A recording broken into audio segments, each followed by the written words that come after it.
Hello, my name's Michael Senior. I'm the author of Bridging the Gap. I'm going to take you through it because I know you're busy very quickly so you can get a flavour of what's included in the product. The contents are listed here. I'll take you through each section very quickly though. The first section deals with motivation, and in particular it focuses on students being able to get a goal so they know why they're in the sixth form and they know why they're having to work hard. And there's four scenarios, two scenarios for students that are interested in uni, two for apprenticeships.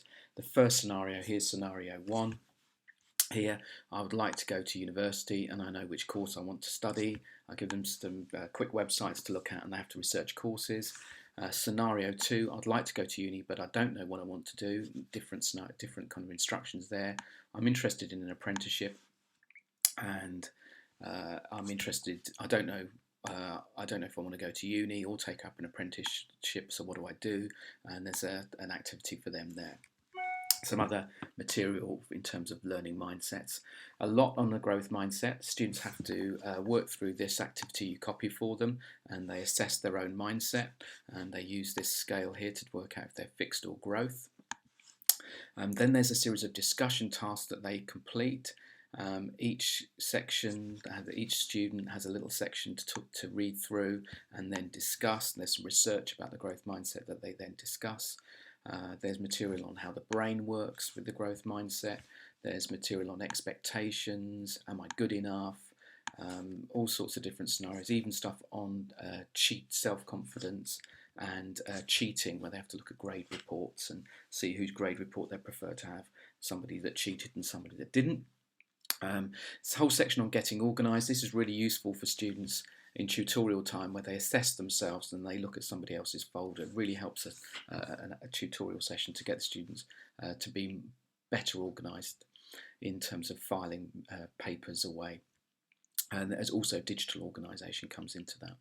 There's a section on reading, how to actually help students read challenging texts, but also just read their textbooks. Some of them cannot read a textbook very well, and this helps them go through that. There's speed reading advice here.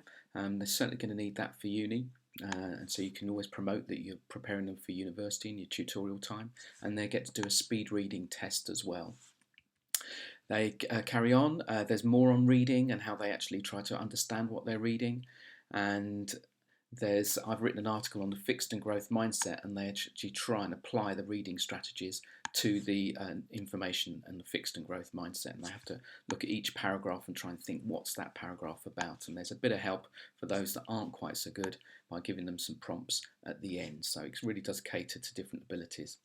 And then I've given them a more challenging article to read, which comes from some anthropology, which will really get them thinking, so able students will find that more of a challenge. Moving on, there's more about reading, which they're going to use for university.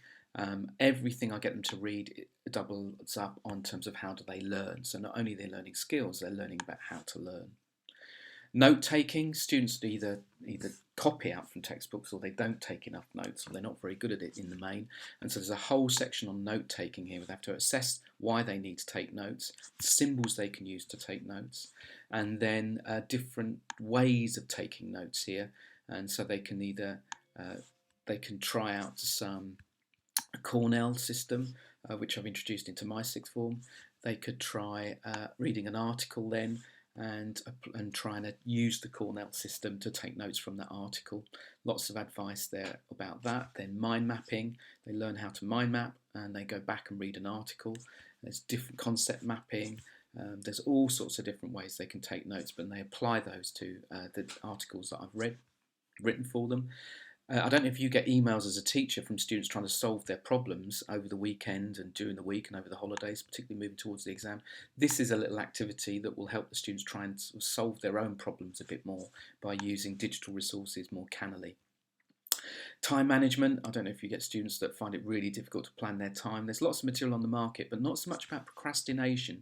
So I've used research to explain procrastination, and then why do people procrastinate? They learn about that, and then they go through strategies, approaching tasks, and before the trial exam to try and then avoid procrastination. So really important. Good workshop you can do on that in tutorial time, and it's already made material that you can copy.